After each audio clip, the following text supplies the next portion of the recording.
It is 7:15, and we will reconvene in open session this regular meeting of the Waco ISD Board of Trustees. We've been in closed session under sections 551.071 and 551.074 of the Texas Government Code, and no action was taken. I know we are starting a little late tonight. I apologize for that. I appreciate your patience. We will move through the agenda and get all the students appropriately recognized as quickly as we can. I do want to remind you that all items discussed and voted upon this evening have been posted as required by state law, and also remind you that the board's purpose is to set goals, listen to reports of the superintendent, approve budgets, contracts, and personnel appointments, and to make policy for the district. We are not here to make management decisions or solve problems of individuals, as management is the sole responsibility of the superintendent and his staff. Welcome. We're glad you're here. I say it almost every month, but I can't tell how much we appreciate your interest in and your support of the Waco Public Schools. We couldn't do what we do without this showing and the support we've gotten from the community, particularly over the last couple of years. Last thing, because we have a fairly large crowd, if you have a cell phone or electronic device, if you'd make sure it's on silent, we would appreciate it so we don't have any interruptions. And with that, we'd ask that you join us for a moment of silence as we pause for prayer, contemplation, reflection, or meditation.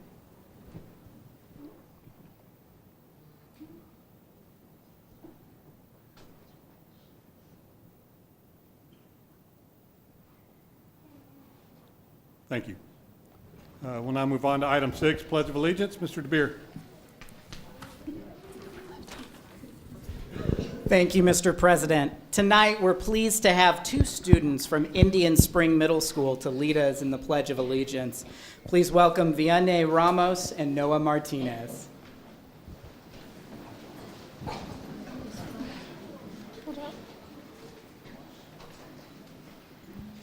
I pledge allegiance to the flag of the United States of America and to the republic for which it stands, one nation, under God, indivisible, with liberty and justice for all. Thank you, students. Members of the board, if you'd please join me in front of the dais for tonight's special recognitions.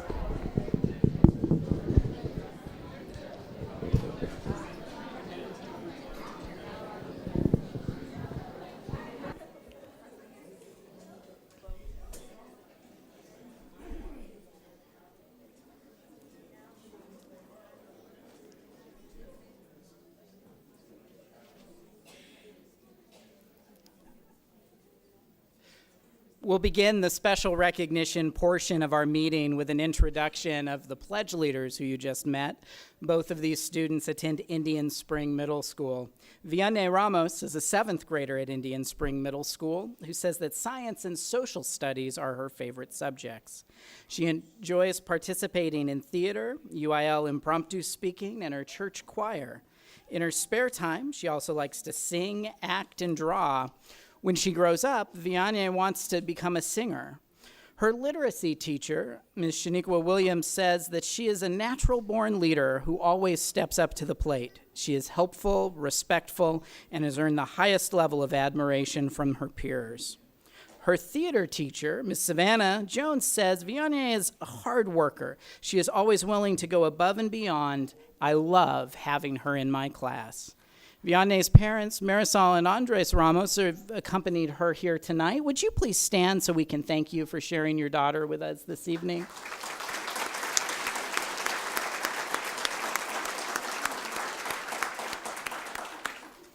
Noah Martinez is a 6th grader at Indian Spring and says that his favorite subjects in school are math and science. Noah likes to participate in band, play sports and games, and read the Diary of a Wimpy Kid book series. When he grows up, Noah wants to be a football player. Noah's science teacher, Mr. Lestache, says he is a bright student. He is always prepared for class and eager to learn. He is a respectable young man who treats others with a genuine kindness. He is a joy to have in class. Mr. Gilbert Espinoza, his pre-AP literature teacher, says, although I have only known Noah for a short time, he has embodied what it means to be an Indian Spring Bulldog. Noah is joined this evening by his mother, Jessica Pina, and his father, Freddie Martinez. Would you please stand so we can recognize you as well?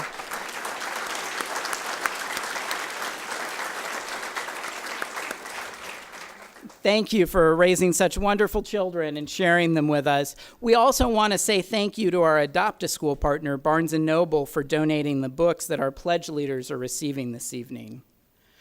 The Waco Women's Lions Club hosted a peace poster contest where children ages 11 through 13 were given the opportunity to share their artistic vision for peace.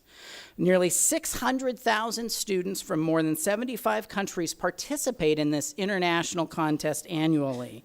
This year's theme was Kindness Matters, a saying and expression that encompasses the way Lions view and serve the world. And tonight, we're honored to recognize 3 students who placed first, second, and third in the Lions International Peace Poster Contest. Please join me in welcoming Benicia Curvin, a 5th grader at South Waco Elementary. Her entry in the contest can be seen on the screens now and took 3rd place locally. Benicia says, I drew a butterfly heart flying towards the moon with the hands of a child reaching up to catch the heart. To me, this means when you give kindness to others, they pass it on to someone else. Elizabeth Acevedo is also a 5th grader at South Waco Elementary School. Her entry, shown on the screen now, won 1st place. She then advanced to the district competition where she placed 5th. Elizabeth says, I drew a young girl holding an umbrella for a baby bird to keep it from getting wet. I believe if we are kind to animals and people, the world would be a better place. Being kind to others, you will someday receive the kindness in return. Also, unable to join us tonight, but someone we want to recognize and mention is South Waco 5th grader Kiana Gonzalez, who entered the contest. She now attends Dean Highland Elementary School, and her entry took 2nd place locally. With us this evening, please welcome Ms. Sigrid Whitford, who we'd like to thank for your dedication to your students and for encouraging and guiding them in their artistic exploration. We're also pleased to be joined by 2 representatives of the Waco Women's Lions Club. Please welcome President Jana Marusek and Secretary and Peace Poster Contest Chairperson B.C. Seeley. Thank you to the 2 of you and your club for giving our students the opportunities to express themselves through art in such a meaningful way. And if you're the parent of one of our Peace Poster Contest winners, would you please stand so we can thank you and recognize you as well?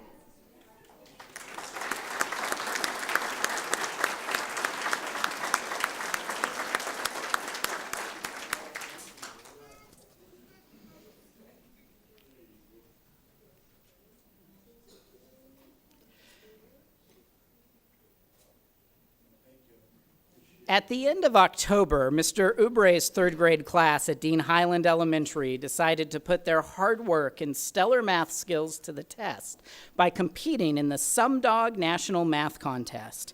Nationwide, a total of 2,156 classes entered the competition, and 836 classrooms qualified to compete. This included public and private schools from all across the United States.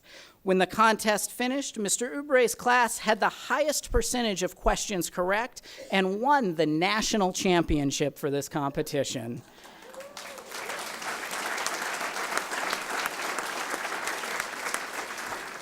Just as impressive, out of the 17,441 students competing nationwide, 3 of Mr. Ubre's students finished in the top 10. Collectively, the class answered a total of 21,000 math questions tied to the Texas curriculum standards, and 92.4% of those 21,000 questions they answered correctly. Tonight, we're pleased to recognize these 3rd graders and their outstanding national accomplishment. Please welcome first Aiden Brock.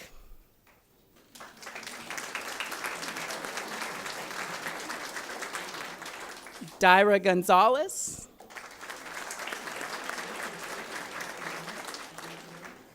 Aviana Holman. Luciano Lopez. Jacqueline Martinez. Ann Mendoza. And I want to mention that Ann finished 9th out of the more than 17,000 students in this contest. Major Silva. And Anaya Wooden.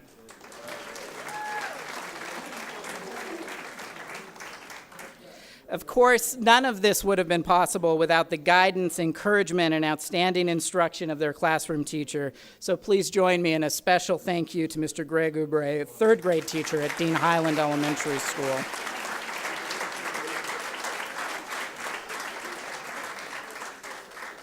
Thank you for your dedication and support of your students.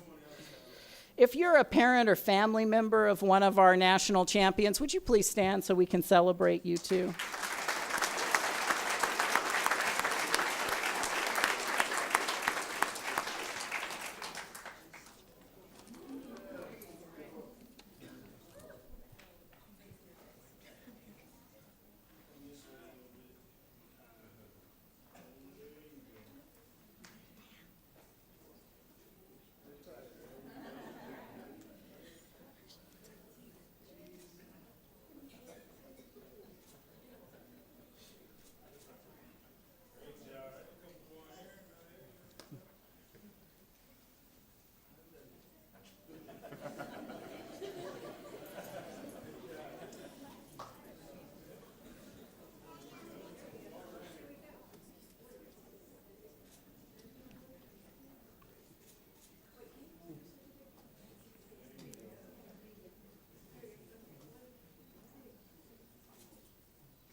Congratulations, we're truly impressed.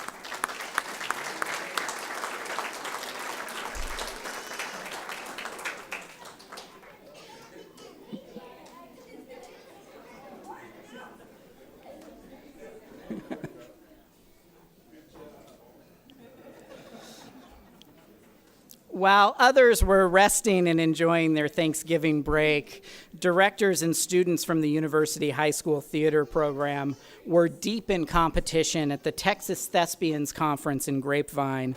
Tonight, we're truly excited to recognize 2 students who advanced to nationals. This is a first in University High School's history. And these students will go on to compete next June at the National Thespians Conference in Lincoln, Nebraska. Please join me first in welcoming and congratulating Leslie Cazares, a senior at University High School.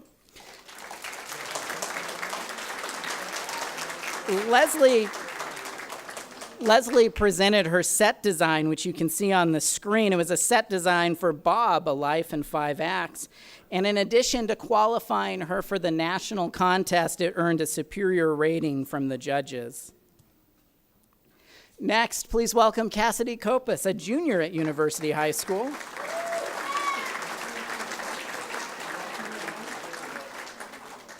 Cassidy presented her costume construction for Christine's dress from the Phantom of the Opera. You can also see it on the screen and the incredible attention to detail in the construction of this costume. We are so proud of these students and their dedication to their craft and the arts, but we would certainly be remiss if we didn't also recognize the 2 teachers and directors who worked with these students to help them discover these passions and hone their craft. Please join me in welcoming from University High School the Director of Theater, Mr. Glenn Price.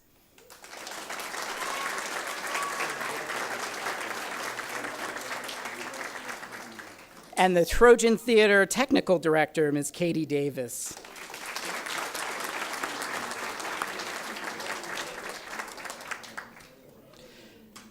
Thank you so much for what you do for our students, and congratulations once again to Cassidy and Leslie. We're so proud of you for making school history and cannot wait to see what you do at Nationals next summer.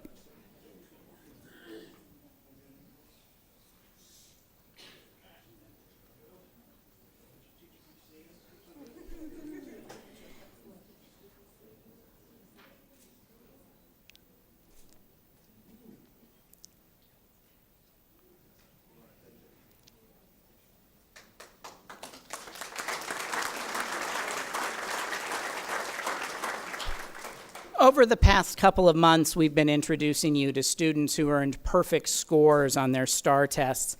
And this evening, we continue with a recognition of students who earned a perfect score on state assessments, in this case, on their EOC or end-of-course exams. Tonight, we're excited to recognize 14 students for their perfect scores on a 2018 end-of-course exam. It's a big deal. First up, earning a score of 8 on the English 1 composition, the highest possible score, and designated as accomplished. From Waco High School, please welcome Evelyn Guevara.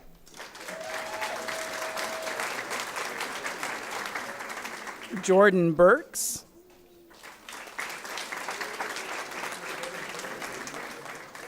And Angela Gonzalez.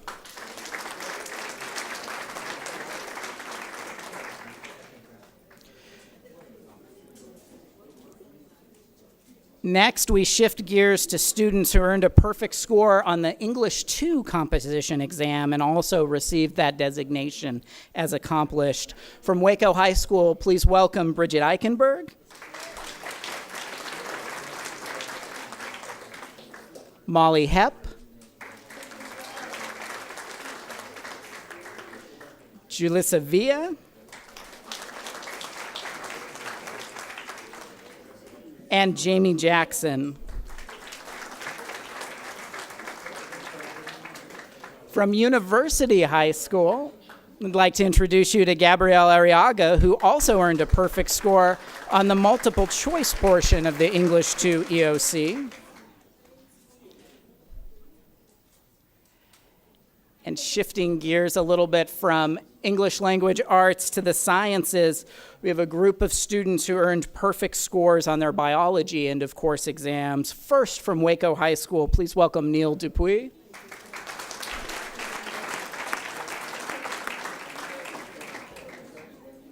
Silverio Espinoza Plata.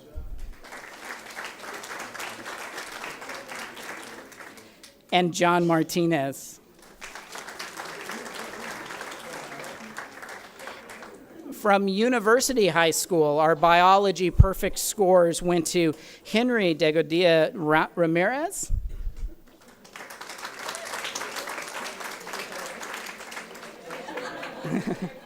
and Curran Rodriguez.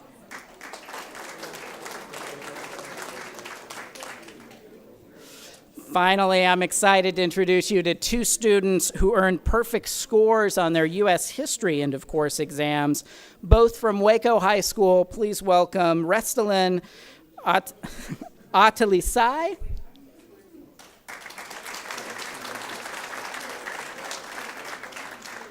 and William Grant.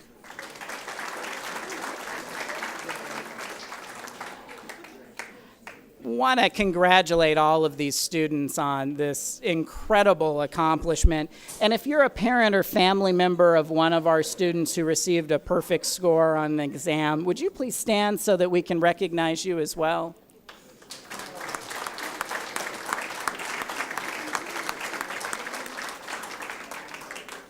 Thank you for sharing your students with us.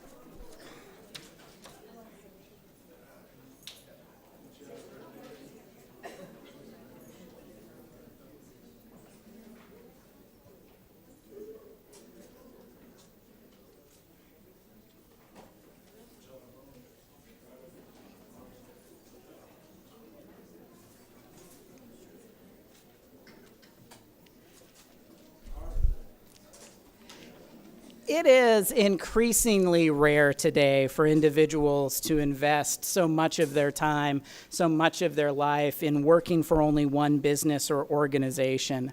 However, we at Waco ISD are lucky to have a group that we get to recognize this evening who have demonstrated incredible loyalty to our district and, more importantly, to our students by choosing to serve here for 30 years or more.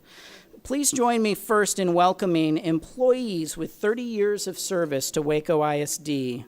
Darla Bertina, a pre-K teacher at Dena Highland Elementary School. Vicki Brown, a math teacher at University High School.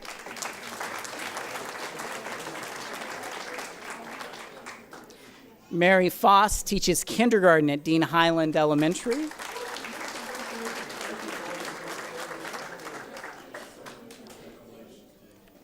Paula Hoover teaches music at Hillcrest PDS.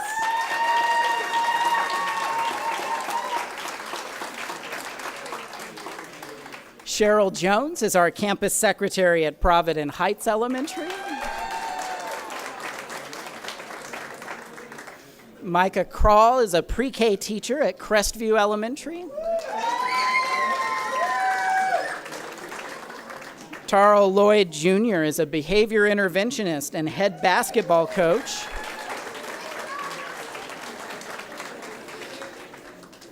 Lisa Saxenian is our Dean of Academies and Instruction at Waco High School.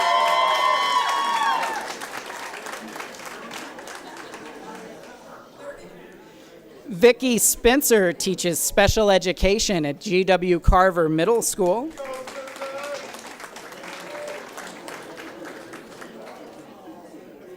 And Elizabeth Wickland is a supplemental instruction teacher at Provident Heights Elementary.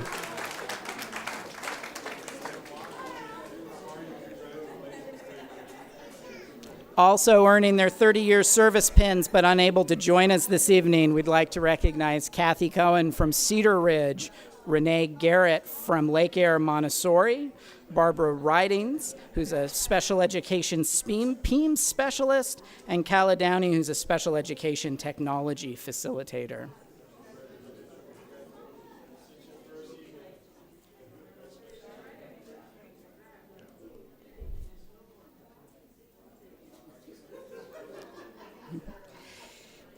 Each individual in our next group has given 35 years of service to Waco ISD. Please welcome first Mamie Hall, a supplemental instruction teacher at South Waco Elementary.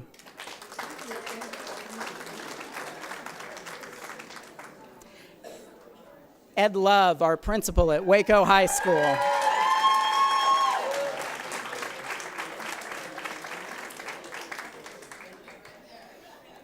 And Ann Smystrilla, who teaches kindergarten at Mountain View Elementary.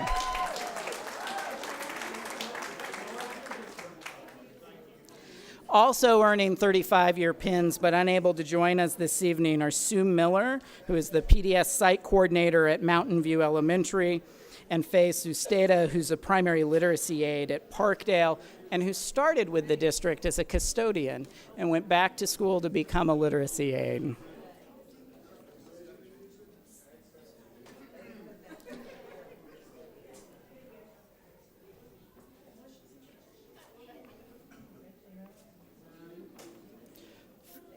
Finally, with 40 years of service to Waco ISD, please join me in welcoming Teresa Norris, an economics teacher at University High School.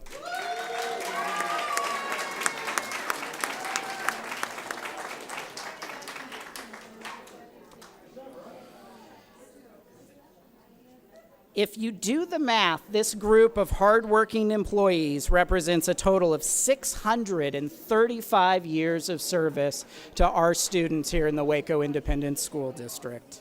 We truly are blessed by their service and grateful for the work that they do to support our kids every day.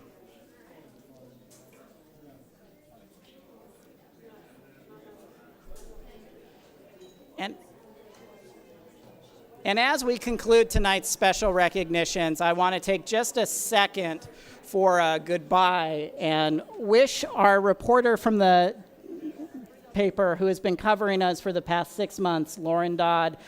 Safe travels as she trades warm Texas for the snows of northern Colorado.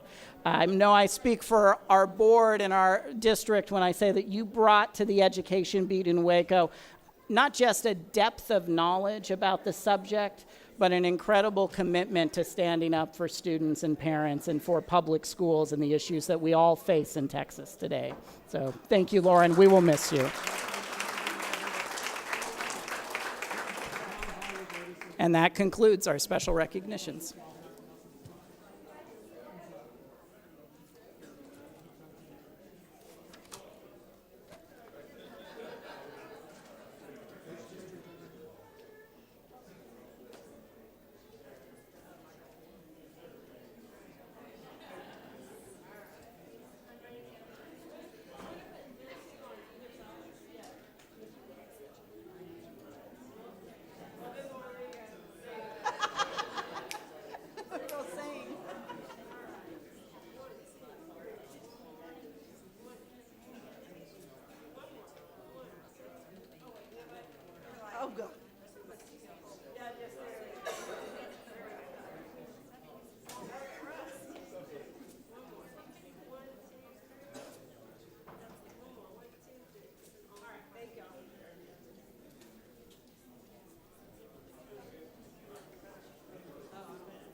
You all right?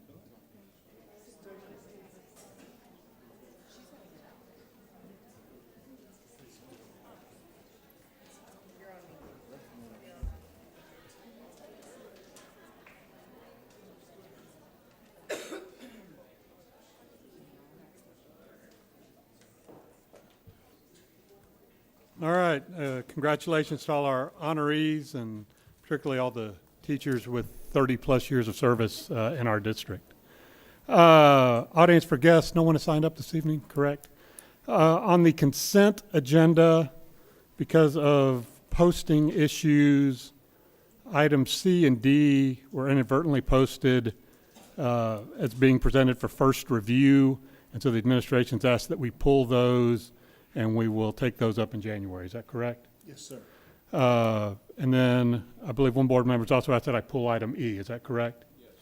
All right, so I will entertain a motion to adopt the consent agenda of items A and B. Thank you, Ms. Pettit. Is there a second? Second. Thank you, Mr. Sykes. All those in favor say aye. Aye. Motion carries. Consent agenda is adopted. Move on to item E, a discussion possible action on amendments to superintendent's contract. Mr. Dupuy. Well, I think that we extend the superintendent's contract 1 year to, I believe it's 2024. I don't have that in front of me, but I'd like to move that we do exactly that. Second. All right. Any questions, comments, discussion? Then, Well, yes. Nelson, I think you're doing a very good job, and I'm appreciative of your presence here in our district. Thank you. Keep up the good work. Any other comments from the dais? Then all those in favor say aye. Aye. All those opposed, the extension is granted unanimously. Congratulations. And again. We will move on to reports and discussion. Item A is the monthly and quarterly financial reports. I know those are in the packet. Ms. Davis, anything you wanted to highlight? No, I don't think there is tonight. We have to have a quarterly report for the tax information and investment control. Okay. Are there any questions regarding the financial reports in the packet? All right. Item 10B is the election law calendar. It's also in the packet. Is there anything you need to highlight on that, Dr. Nelson? Or Ms. Davis? Well, here's what we want to say is that we feel like it's important for the public to know that the process of joining this board is a democratic process according to our policy. We encourage anyone to review our policies to determine if you're eligible. We have provided a calendar as part of this information. January 16th is the first day that anyone can file to run for this board. The last day is February 15th. February 15th is the last day to make that decision. We encourage those that are interested to contact my office. Ms. Davis and I will go review the policy and the application and make sure that we've done everything according to our policy. And it's an honor to serve on this board, and that's all we have. Do you have anything to add, Ms. Davis? We will have the packets posted online as of next week. Beginning next week, before the end of next week. Anything else? Any No, questions? Report, item 10C, report on gifts to Waco ISD. Do we want to highlight any of those? All right. Any questions regarding the gifts that have been presented? All right, we'll move on to item 10D, which is the presentation discussion this evening on Lone Star governance. I believe this evening is our early childhood update. Dr. Nelson. Thank you, President. Good evening, members of the public, Board of Trustees. Under Lone Star governance goal, one of our goals is to increase the percentage of third grade students reading on grade level as measured by STAR from 54% to 83% by 2020. I know I speak for the Honorable Board of Trustees that we make no apology for the urgency and critical nature of what has to happen in order for us to meet, these goals that the board has set for our district. The way we measure that progress toward that Lone Star governance goal is to increase the percentage of kindergarten students reading on or above grade level as measured by the measures of academic progress from 45% to 60% by 2019. Another way we plan to measure the progress toward this goal is to increase the percentage of first grade students reading on or above grade level as measured by the measures of academic progress from 45% to 61% by 2019. And finally, by this spring, we have identified as a goal progress measure to increase the percentage of second grade students reading on or above grade level as measured by the measures of academic progress from 60 to 71% by the end of this spring. Joining me in making this presentation is our district instructional reading coach for early childhood, Mrs. Kristen Peters. And we're very excited to have her. She's actually filling in for our director of early childhood, who was announced today having pneumonia. So we wish her get well soon. She is recovering. But Ms. Peters is a member of her team and will assist me in this presentation.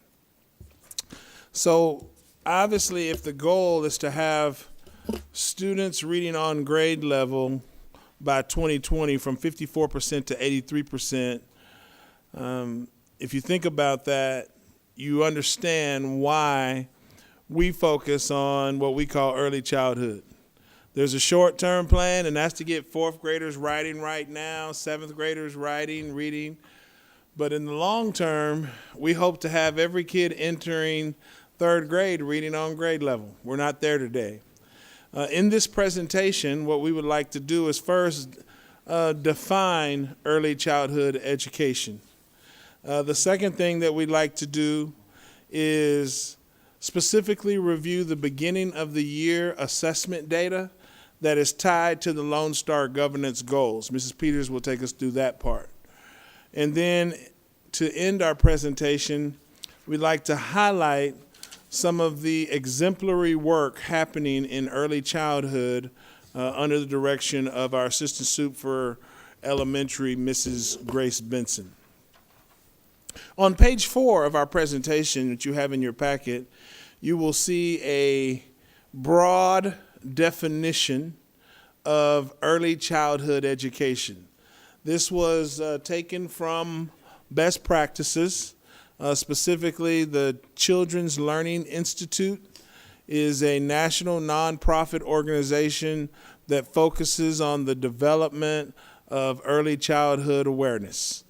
And early childhood education is the education of children from birth through age 8, the foundation for cognitive, physical, and emotional development, the opportunity to challenge, stimulate, and nurture the formative early years of life to give children every possible chance for healthy development. You know, we want to be emphatically clear that for us, early childhood education is not just pre-K through second grade. Actually, you're going to see over the course of this presentation, one of our most intensive programs is our Parents as Teacher program, where I believe very respectfully we start trying to identify children in the Waco Independent School District as early as right after they've been conceived.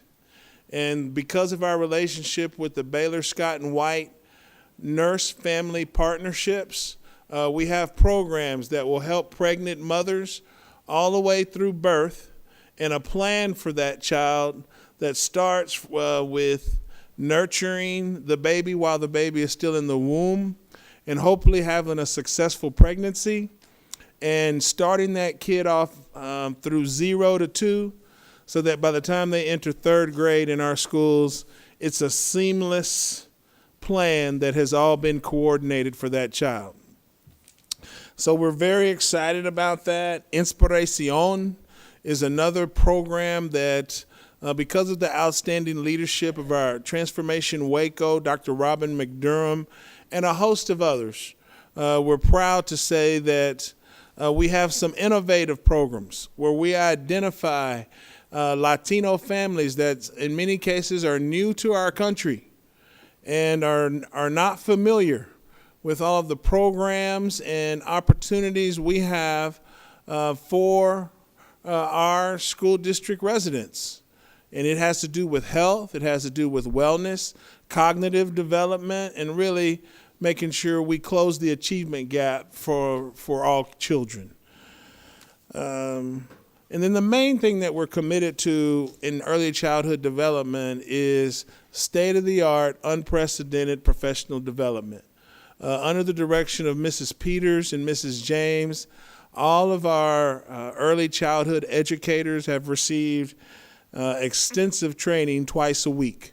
And that training is intended to help us accomplish our Lone Star governance goals. On page 5 of the presentation, I would like to ask Mrs. Peters to give a brief overview of the various types of ways we assess and monitor the development of our early childhood students. Mrs. Peters? Okay, so for pre-K, we do the Circle Progress Monitoring. It's on the Commissioner's list of approved pre-kindergarten progress monitoring instruments.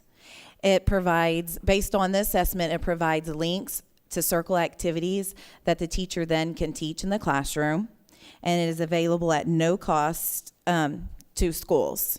It's a free program. Some of the measures that we assess in the pre-K Circle Progress Monitoring, we assess letter identification, vocabulary naming, phonological awareness, which is syllabication, onset rhyme, alliteration, and rhyming. And then we do cover math, different math concepts in our CLI assessment. In early childhood, we also have Texkia, and that's the kindergarten assessment, and that measures the school readiness of the kindergarten children.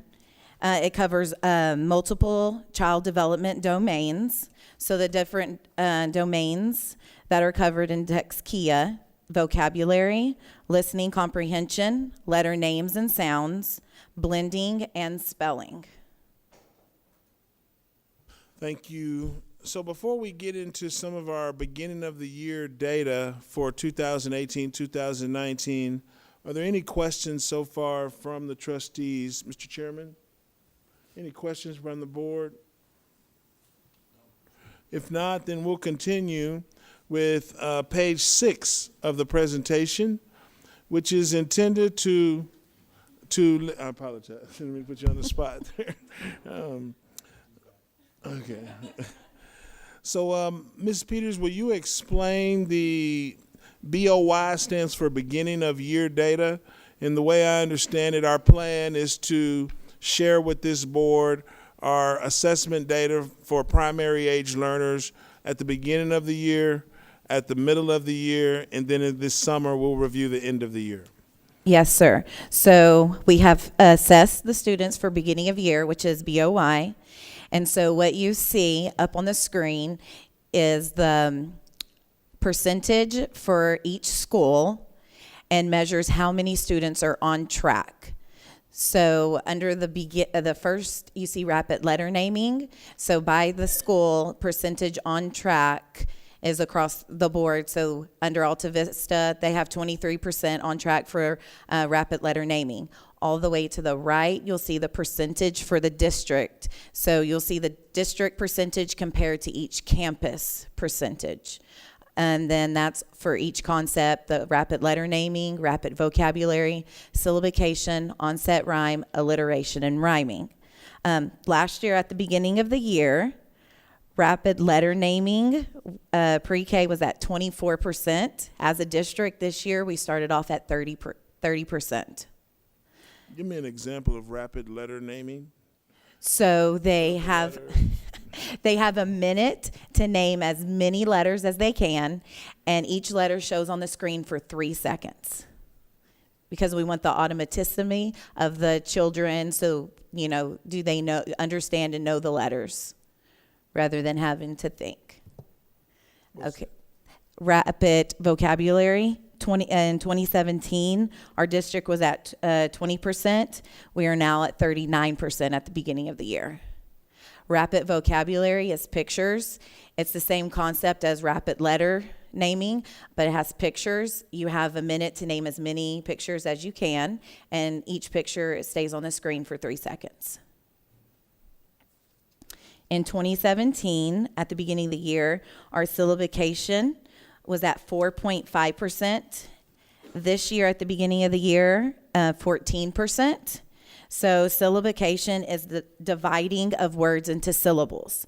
So if you have the word water, you're going to clap it, water. Okay? Sorry, I'm pre-K.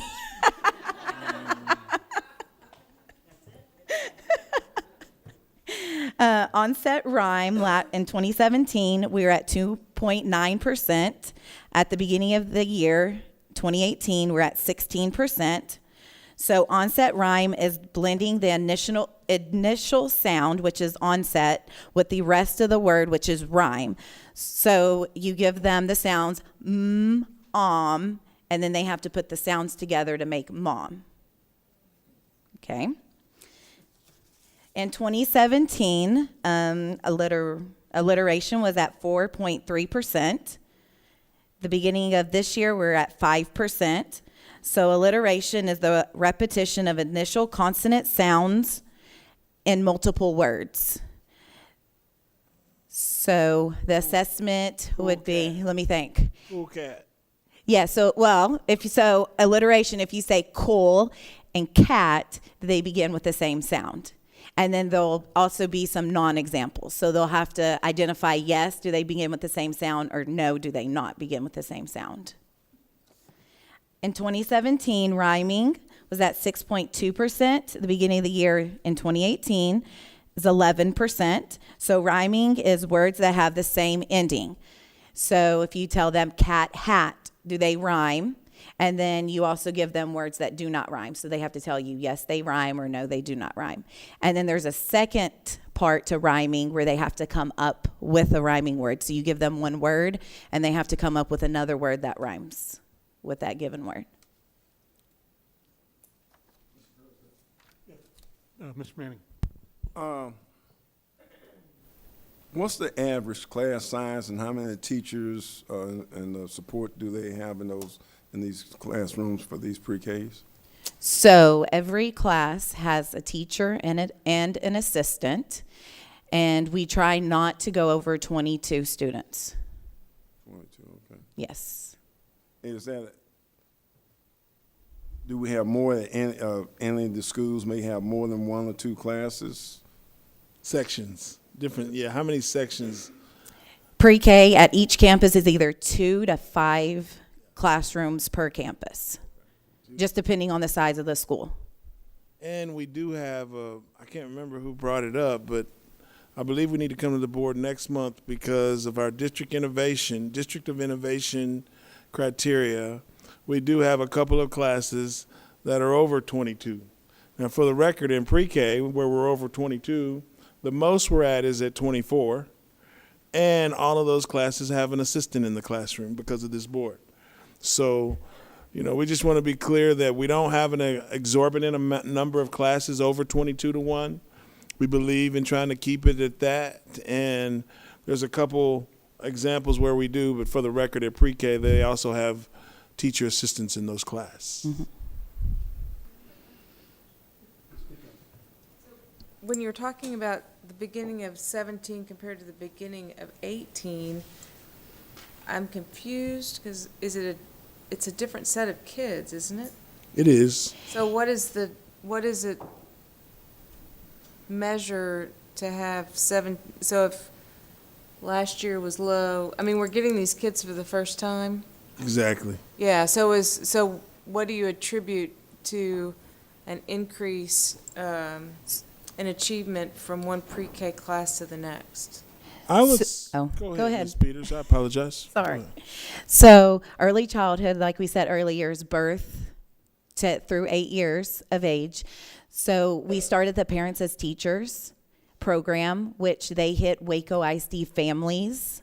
So I think some of this has a part with Parents as Teachers because they're going into the homes, teaching not just the child, but the families, the parents on how to interact and things that they can do at home to get their children ready for school.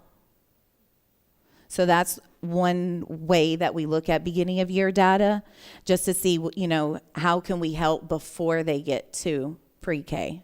So if you think about, if I may, Mr. President? Absolutely.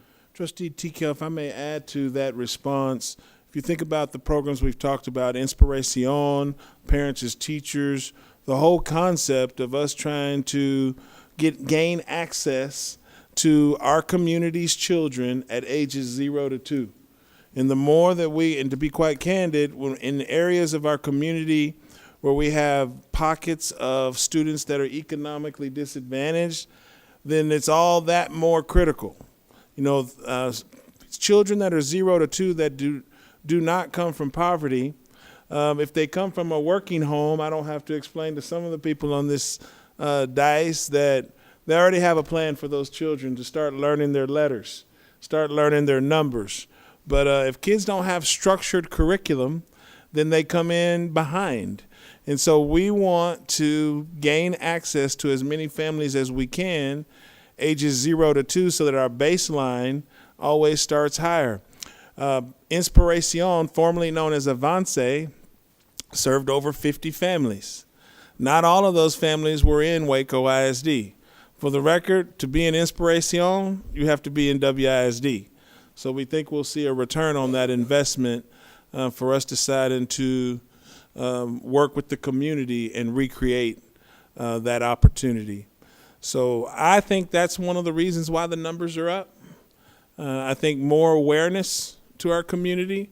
I think our local daycare centers and early childhood centers have been put on notice that in the public schools, we can compare the experience that kids have had in daycare centers and early childhood centers with what some of the kids have had in our parents as teachers as programs. And so when people see that we're monitoring it at that level, we've increased our relationship with our local Head Start programs. And I think we'll see a return on that investment as well. So we're really just trying to reduce the achievement gap at an earlier age so that we can level the playing field. Does that answer your question? It does, and you're talking about the communities that, and you can see that feed into some of these schools, and you can see that, I don't know how soon we get this information, but you can see where we've got issues. It's not really a surprise, but you can see those communities that we really need to focus on. And I'm wondering,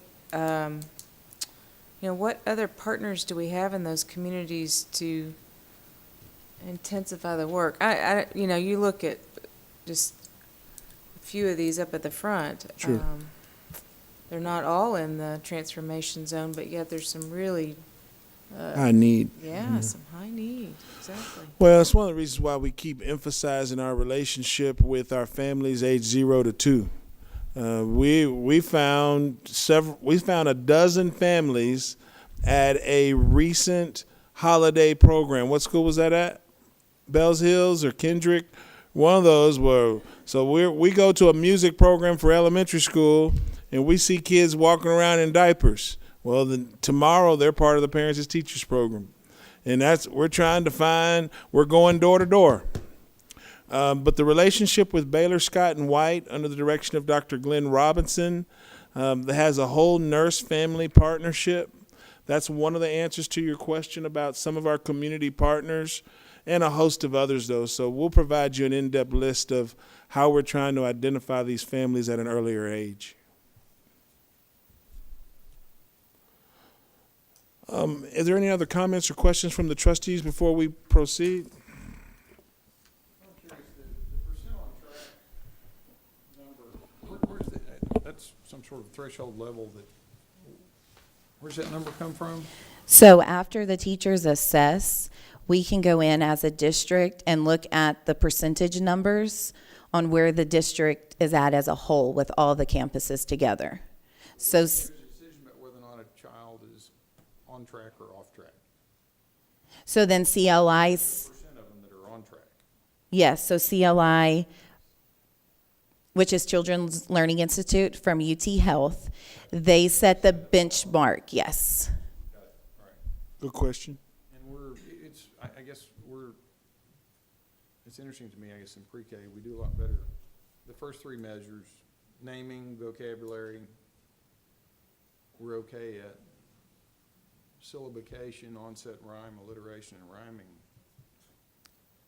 things really fall off. Mm-hmm.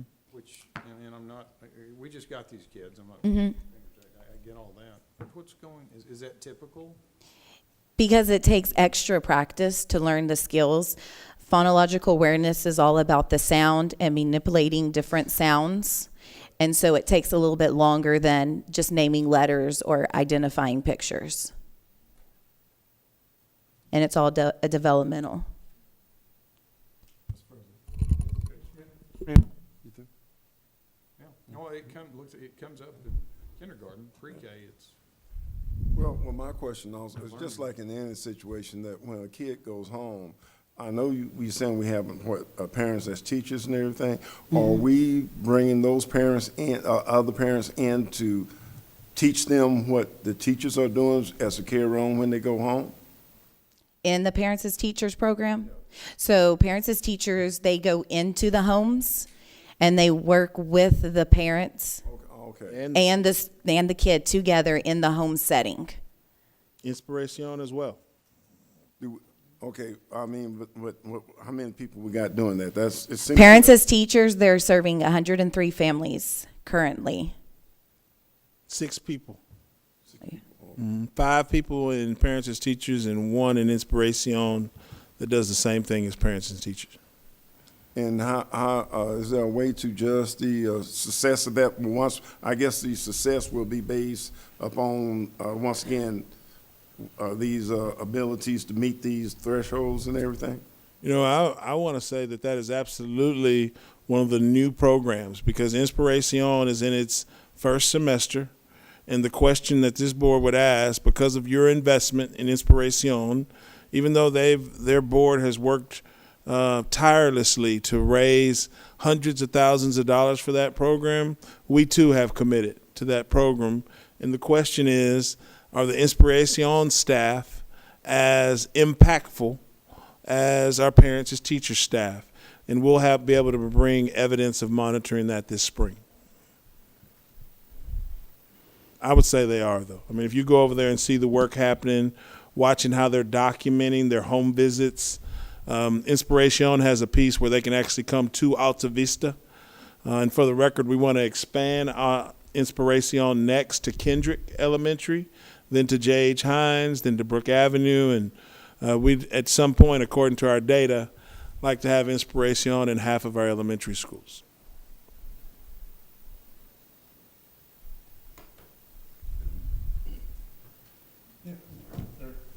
Yes, I just want to comment on, I'm impressed on what y'all doing with these children, I really am. I didn't realize exactly how you were doing this, but that's really awesome. I'm impressed with it, and I hope you continue doing that. Yeah, do you ever see children out there that are really impressive? Do they learn real quick, some of these children, or did you still have some that drag on from the rest? We have both. So we have children that developmentally, they'll just soar. First time you teach them, they'll get it, they'll understand and grasp it and hold on to it. But then there's those other students that you're going to have to work with them and in small groups multiple times over and over and over again through repetition for them to understand. But they're not left behind or anything like that, are they? No. No. Okay. Well, and if I may, Trustee Pettis, add to your excellent question, think about how important it is for us to deliver a healthy baby. So if that baby can just come out of the womb healthy, I mean, that's one of our challenges. So if they have medical conditions or issues because they were born in addiction, or they were not being fed nutritious meals, and so they don't have the nutrition and health that they need 0 to 2, well then it's hard to put them in a 3-year-old classroom and expect them to play well with others. And some of the other skill sets that we try to teach 0 to 2 so that kids come to pre-K 3 ready to learn. So we've got nutrition issues, medical issues. That's why we want to identify kids in the womb and make sure that we start with a healthy pregnancy and delivery so that there's no mental trauma, no brain trauma coming through birth. And so it's a very comprehensive plan that includes health, wellness, and cognitive development. Most of a kid's cognitive development occurs during these years. And so it's very important that we focus on early childhood education. Done a good job. Thank you. We appreciate that. Other questions or comments? Dr. Nelson, is there? Well, in the interest of time, we would just say that we've provided pre-K and K beginning of year data for you. We've made notes of this presentation to follow up on, one of the things I remember off the top of my head is Trustee TKO wanting to know other partners that we work with on this initiative and everything that's been asked for, and we'll follow up on that. The last page we wanted to go over, I have a quick slide on slide 8 on some of the highlights. And under the direction of our communications department, our video production has produced an outstanding video on early childhood education. I'm going to ask Mr. DeBeer to send you a link to that documentary that showcases some of that work and highlights that. You see some pictures from our recent dedication ceremony. We've already talked about parents as teachers and Inspiración. Let the record reflect that this last week, when we recognized our outstanding teachers throughout the district, 5 of the 15 elementary campuses, I hadn't said it yet, okay, 5 of the 15 elementary campuses, either a pre-K teacher or a kinder teacher, 6 of the 15 were either pre-K or kindergarten teachers. And not to use the spiritual side, but God knows we need good early childhood teachers. And so they set the foundation, and we're headed in the right direction. We visited this semester. We had an organized team activity where over 50 central office members went and visited every early childhood classroom we have in the district, and then had a conversation about what we saw that were strengths and things that we saw that were issues for us to address. Last thing I will say is on page 9, and this is the most critical part of this presentation for elected officials. As you know, over the next 30 days, the state of Texas will begin the 86th legislative session. In the next 6 weeks, this board will be inundated with questions about, as a board, as a team, our collective legislative priorities. We have a link on our website that shows we've had this conversation for the past several years. We plan to do that as well this year. But let the record reflect that one of the main priorities that this board needs to advocate for is for additional funding for early childhood education. It's an unfunded mandate. I joke sometimes, I shouldn't, but loosely we say Ray Charles can see that we need more early childhood education. And Mrs. Davis can confirm it's only partially funded at this time. So the work that we're doing is because this board made a decision to commit in the budget process to have pre-K. And just like you made the decision to have it, you could make the decision to not have it.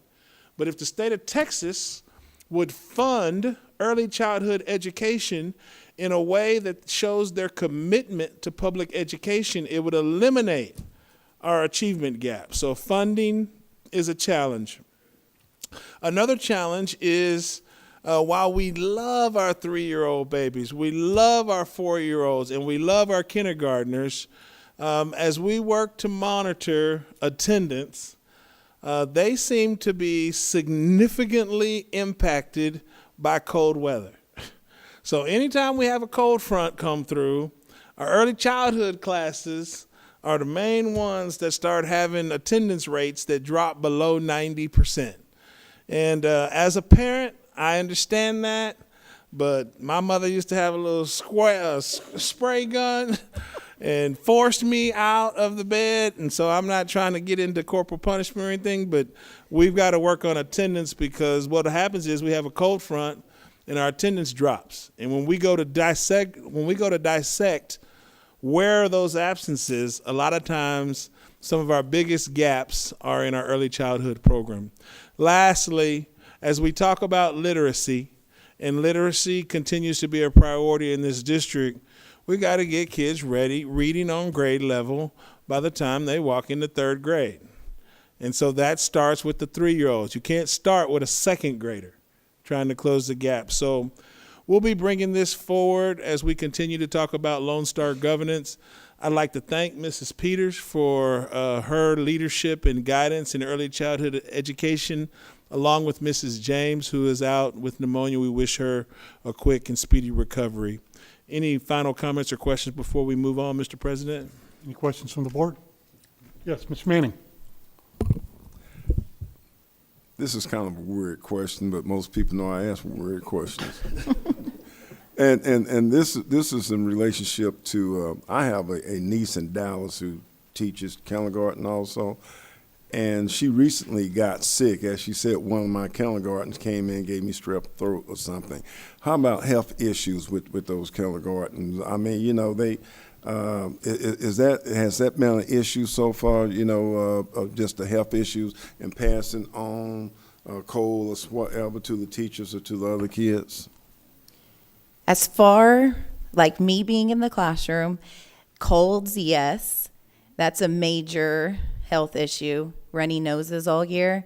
But as far as that, being a teacher in the classroom, I have never had strep throat from a child, but maybe caught a cold from them. So, Was there anything that can be done to help that situation, or it's just what they say is just hazardous duty with the come with the job? so I think that's what Waco ISD is trying to work with. One of the big rocks, the wraparound services, you know, getting the health issues and coming into the schools to help the parents and know, hey, it's just as easy going to the community clinic. You don't have to go to all the way to the emergency room. Well, like I say, a kid walk in sneezing and coughing and everything like that, you gonna send them home? Oh, no. No. I mean, they're We have tissue.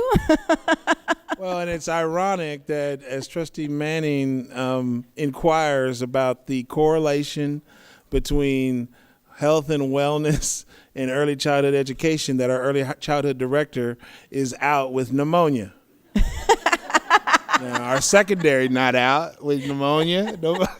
So I think that it is a problem not only in early childhood, but yeah, we have kids who get colds, and our teachers interact with our kids on a way that, yes, our teachers walk around with sniffles, and that's why we have hand sanitizer everywhere. You know, Mrs. Peters, God bless her, she says she wants the kids there. I'm kind of the other side, like if you're sick, stay home. But, you know, that doesn't pay the bills. I know, Ms. Davis. So, you know, it's a tough thing because those little babies are susceptible to germs and colds and influenza-type illnesses. So we'll continue to try and not be nasty. Thank you, Dr. Nelson. Other questions or comments? All right, thank you. We'll move on to item 11, announcements. Mr. DeBeer. Thank you again, Mr. President. We have an early release day on December 21st and then dismiss for winter break. But every hour of instruction between now and when we dismiss on the 21st is critical. Our teachers have planned rigorous curriculum and are working to make it count for our students. So we want to start by saying just how important it is for our kids to be in school every hour, every day as we head to the break. Then we'll come back from the break. Staff return first on January 7th. Our first day of classes is January 8th. In January, we have a couple exciting events, one being our district-wide history fair on January 22nd that we're really excited about, and is something that is the kickoff for us of really a path to nationals, where we've had incredible student success and a long history in the history fair competition. And then on January 25th, our magnet school lottery window closes. Both Lake Air Montessori Magnet School and Hillcrest PDS enroll their students through a lottery process, and applications to be a part of that process are due by 5 p.m. on January 25th. You can find those online on our website at wacoisd.org/magnet-app. And both are just really unique programs that offer an exceptional academic experience in a fantastic learning environment. And so we'd encourage parents to take a look at those and see if they're the right fit for their kids. Thank you. Any other announcements from the dais? Just want to be sure and wish Trustee Pettis a very happy birthday on Monday and wish him well. With that, at 8:20, we'll stand adjourned.